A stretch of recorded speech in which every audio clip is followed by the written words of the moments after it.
أعوذ بالله من الشيطان الرجيم. بسم الله الرحمن الرحيم. الصلاة والسلام عليك يا سيدي يا رسول الله وعلى آلك وصحبك يا سيدي يا سيدي يا سيدنا رحمة للعالمين. سامعین محترم، آج کا میرا موضوع اچھے معاشرے کی تشکیل میں سیرت نبوی صلی اللہ علیہ وآلہ وسلم کی اہمیت اور ضرورت. سامعین محترم، سورۃ حدید آیت نمبر 25 میں اللہ تبارک و تعالیٰ کا فرمان ہے کہ ہم نے اپنے رسولوں کو دلیلوں کے ساتھ بھیجا اور ان کے ساتھ کتاب اتاری کے لوگ انصاف پر قائم ہوں، لوگ عدل پر قائم ہوں. سامعین محترم، اس آیت سے یہ معلوم ہوتا ہے کہ جو اس آیت کا مقصد ہے نا، وہ اللہ کے رسولوں کی آمد کا مقصد ہے. وہ اللہ کے رسولوں کی آمد کا مقصد ہے کہ وہ تشکیل درست صحیح کرتے ہیں. سبحان اللہ، کہ لوگوں میں عدل انصاف کا حکم دیتے ہیں کہ جیسا کہ اللہ تبارک و تعالیٰ نے فرمایا کہ آپس میں عدل انصاف کرو، انصاف کے ساتھ رہو، سب کے ساتھ انصاف کرو. تو وہ انصاف حکم دیتے ہیں کون کو؟ تو ہمیں بھی چاہیے کہ ہم بھی عدل انصاف کے ساتھ رہیں. سبحان اللہ.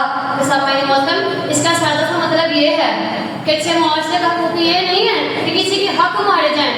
اگر کسی کا رنگ گوڑا ہے نا تو ہم کہتے ہیں کہ بس میرا ہی بیٹا پیارا ہے. اگر کسی کا دوسرا بیٹا کالا ہے تو ہم کہتے ہیں نہیں بس میرا ہی بیٹا پیارا. اور اگر کسی کے بچے نے ذرا تعلیم سیکھ لی ہے نا، ذرا علم سیکھ لیا، ہم یہ کہتے ہیں بس میرا ہی بچہ ہے، فلاں بیٹا کچھ بھی نہیں ہے. اور اگر کسی کے پاس تھوڑی سی دولت ہے نا، وہ کہتا ہے بس میں ہی بادشاہ ہوں، سب حقیر ہیں. تو سامعین محترم، ہمارے معاشرے کے حقوق یہ نہیں ہے کہ ہم دوسروں کو نیچا دکھائیں، اور ہمارے معاشرے کے حقوق یہ نہیں ہے کہ بھائی بھائی کا دشمن بن جائے، بھائی بھائی کا قتل کرے. سامعین محترم، جیسے کہ آج جیلات میں ہوتا ہے کہ اگر کسی کے پاس پیسہ جانا نا بھائی کے پاس، وہ نہیں نہ دیتا دوسرے بھائی کو تو اس کو قتل کر دیتا ہے. سامعین محترم، یہ بھی غلط ہے کہ ایسا نہیں کرنا چاہیے. اور جو چوری آج کل ہم سارے عام ہو چکی ہے، قرآن فرماتا ہے کہ اس سے بچو. یہ عدل نہیں ہے، یہ معاشرہ نہیں ہے. معاشرہ یہ ہے کہ عدل سے کام کرو، انصاف سے کام لو.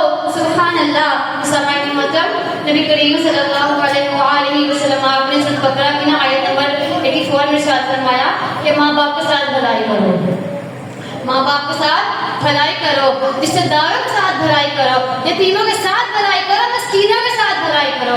سامعین محترم، ماں باپ کے ساتھ بھلائی کیسے کرتے ہیں؟ ماں باپ ہمیں پالتے ہیں. اگر ماں باپ نہ ہوتے تو کیا ہم آج ہوتے؟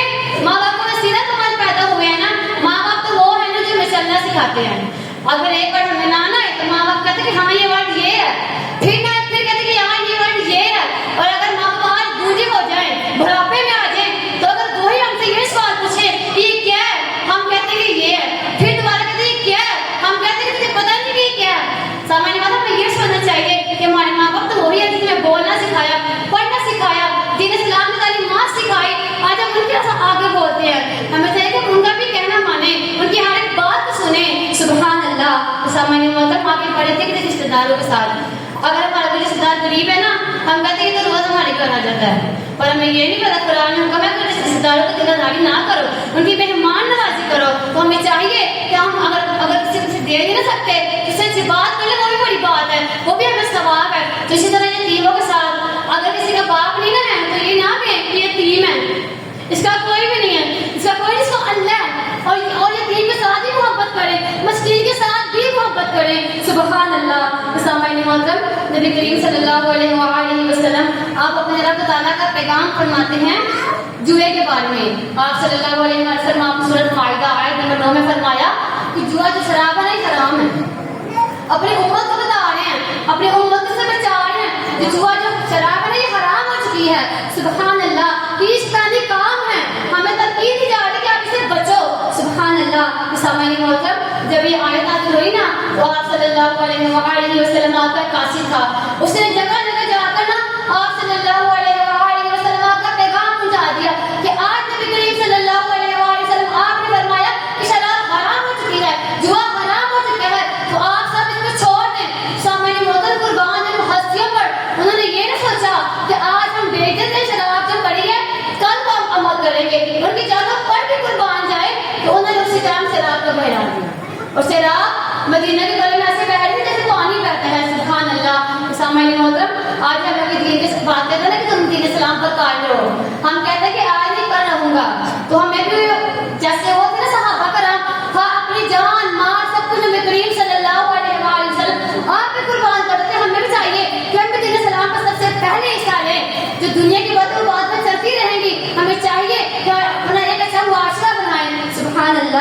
سامعین محترم سورۃ النساء میں اللہ تبارک و تعالیٰ فرماتا ہے کہ جن کی ایمان دل ان کے سپرد کر دو، جن کے ایمان دل کے سپرد کر دو. تو سامعین محترم آج کل یہ ہے کہ اگر مجھے کسی نے امانت دی ہے نا، میں چیلنج کر دیتی ہوں کہ میں نے تمہاری نہیں لی، میں یہ پورے میں نے رب تعالیٰ کے سامنے بھی جانا ہے، اس نے مجھ سے پوچھنا ہے کہ کدھر جو تم نے چیز دوسرے سے لی تھی، میں اس کا آگے کیا جواب دوں گی کہ میں نے نہیں لی، تب میں سچ نہیں بولوں گی میں نے لی تھی اور میں نے خیانت کر دی. تو اسی طرح جب انصاف ہو نا، اگر غریب امیر ہے، جب انصاف کی بات ہے تو حق سے کرے. سامعین محترم آج کا یہ ہے کہ اگر امیر ہے نا کہ غریب ہے، امیر نے گناہ کیا غریب نے نہیں کیا، پھر بھی غریب ہنستا ہے کہ غریب نے گناہ کیا، امیر نے کچھ بھی نہیں کیا. سامعین محترم ہمارا قرآن ہمیں یہ فرماتا ہے، ہمارے کو ہمیں یہ فرماتا ہے، ہمارے نبی کریم صلی اللہ علیہ وسلم ہمیں یہ فرماتے ہیں کہ اگر انصاف کرو، ماں باپ کے ساتھ بھلائی کرو، امانتیں جن کی ان کے سپرد کر دو. سبحان اللہ.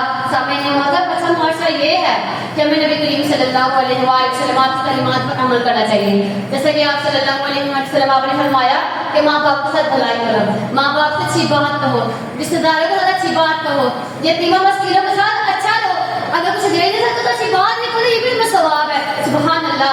سامعین محترم پر ہم ایسا نہیں کرتے، ہم دین اسلام میں نیچے ہیں، ہم اپنی دنیا میں نیچے ہیں، ہم ہر چیز میں نیچے ہیں. اور اگر آج ہم نبی کریم صلی اللہ علیہ وسلم آپ کی تعلیمات پر عمل کریں تو ہم بہت کچھ پا جائیں گے. تو ہمیں بھی چاہیے کہ ہم بھی نبی کریم صلی اللہ علیہ وسلم آپ کی تعلیمات پر عمل کریں. اور اللہ تعالیٰ سے دعا کرتے ہیں کہ اللہ تعالیٰ ہمیں نبی کریم صلی اللہ علیہ وسلم آپ کی تعلیمات پر عمل کرنے کی توفیق عطا فرمائے اور اپنے معاشرے کو اچھے سے اچھے کرنے کی توفیق عطا فرمائے. وما علینا الا البلاغ المبین.